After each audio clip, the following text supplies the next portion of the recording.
Shalom amigos, les habla Sergio Bacari del canal Bacari Suelto en Israel, otro sábado con ustedes, y mientras en las sinagogas de Israel y del mundo están leyendo la última porción del libro de Éxodo llamada Pkudei, nosotros vinimos al lugar de los hechos.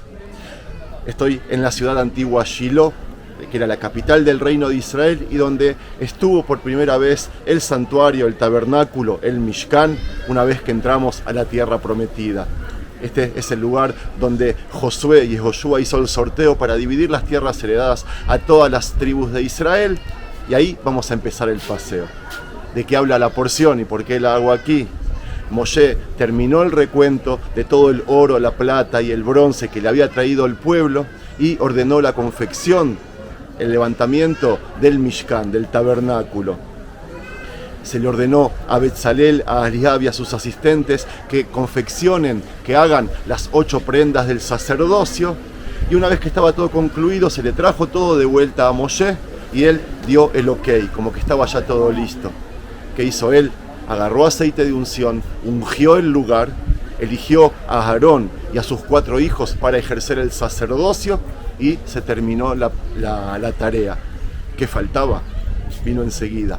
Una nube se acercó hasta el Mishkan, iluminó y eso dio testimonio de que la presencia divina había llegado y para quedarse. Hermoso, ¿verdad? Vamos a empezar el paseo en donde estaba justo el lugar justo donde estaba el tabernáculo. Dicen de que cuando nosotros nos paramos ahí y olemos todavía podemos sentir el olor a incienso del altar.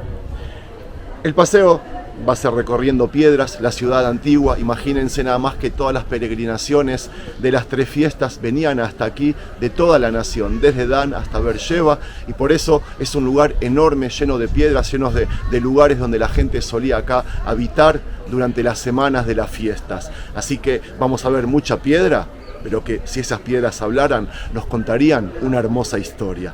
Empecemos, amigos. Empezaremos el paseo con lo mejor, mirando el lugar exacto donde estaba el santuario. Amigos, créanlo, Shema Israel. Aquí, hace 30 siglos, estaba levantado aquel santuario que había recorrido el desierto de Sinaí, aquel arca de la alianza que había cruzado el río Jordán, aquel candelabro de oro que iluminó la tienda, y aquí, frente nuestro, estaba por sobre todo la presencia divina. Imposible no emocionarse. Amigos, estamos viviendo el sueño. El libro Éxodo toma 7 capítulos, entre el 25 y 31, describiendo la orden para Israel de construir el tabernáculo y sus implementos. Y luego otros 6 capítulos que detallan su cumplimiento, entre el 35 y el 40. Ellos totalizan más de 1/4 parte de todo el libro Éxodo. Además, la historia del becerro de oro, que está considerada un entre paréntesis de ambas narrativas, lo que quiere decir es que esta cumple el objetivo de dar un contexto o ofrecer más información a aquellas descripciones de la construcción del tabernáculo. Este abarca entre el 32 y el 35. Y a todo esto se debe sumar que desde que Dios reveló su plan a Moshe de liberar a Israel de Egipto, se le informó que regresarían al monte Sinaí para que les sirvan. Y cuando llegaron al monte, lo que Dios reveló a Moshe fueron las instrucciones de la construcción del tabernáculo. Lo que en sumatoria podemos observar es que la mitad final del libro de Éxodo habla específicamente de la construcción del tabernáculo. Y la primera mitad habla de la liberación que Dios otorgó a Israel para que ellos pudieran presentarse en el Sinaí y recibir las instrucciones de cómo construir el tabernáculo. Y la pregunta es, ¿por qué la Torá hace todo esto, especialmente considerando el hecho de que el tabernáculo solo estaba destinado a servir como una estructura temporal? Estamos hablando de la época del desierto. Amigos, aunque Dios no está limitado a un espacio físico, para el pueblo de Israel significaba mucho el hecho de tener en medio de ellos un lugar palpable y permanente. En el tabernáculo, Dios moraba como rey de su pueblo y recibía el culto que merecía. Uno de los propósitos del tabernáculo era morar con su pueblo y hablar con su siervo Moshe. Y por eso, cuando entraba Moshe en el tabernáculo de reunión para hablar con Dios, oía la voz que le hablaba de encima del propiciatorio que estaba sobre el arca del pacto, de entre los dos querubines. El tabernáculo también hacía énfasis en que Dios era el centro principal del pueblo de Israel, ya que el tabernáculo se ubicaba en medio del campamento de todas las tribus. Daber el Bnei Israel, veikhu li truma, met kol ish asher idabenu libo, tikhu et trumati. Amigos, Dios le pidió a Moshe que recogiera una ofrenda voluntaria. No forzó a nadie a dar nada para la construcción del tabernáculo. Las ofrendas fueron costosas a voluntad del pueblo, y eso demuestra la confianza del pueblo hacia su líder Moshe, y en especial la fe hacia su Dios. El motivo de la ofrenda era la construcción del tabernáculo, y eso lo sabían, porque está escrito: Ve'azuli migdash be'shahanti betoham. Para Israel, el lugar santísimo, y en especial el propiciatorio del arca, representaban la inmediata presencia de Dios. Las figuras de los querubines, con las alas extendidas hacia arriba y la cara de cada uno vuelta hacia la cara del otro, representaba reverencia y culto a Dios. Los enseres en el patio del tabernáculo enseñaban cómo el hombre podía acercarse y restaurar la comunión con Dios. El primer paso estaba en el altar de los holocaustos, en donde se realizaba la expiación. Los cuernos del altar eran para escapar del vengador. Era como que uno se aferraba de los cuernos aferrándose a Dios, simbólicamente. El segundo paso estaba en el lavacro. Por medio de este, la gente debía purificarse para servirle a su Dios. Los enseres del lugar santo indicaban cómo la nación sacerdotal presentaba culto a Dios y servía de una manera aceptable. El altar del incienso estaba en el centro, y esto enseñaba que una vida de oración era imprescindible para agradar a su Dios. Además, estaba la mesa de los panes de la proposición, que era una ofrenda de gratitud a Dios por parte de las 12 tribus, es decir, por parte de todo el pueblo. Estaba el candelabro de oro, la menorá, que simbolizaba el pueblo de Dios, Israel, y eso enseñaba que Israel debía ser la luz de las naciones. Todo eso formaba parte del centro espiritual de un pueblo, que luego de deambular por el desierto, se instaló aquí.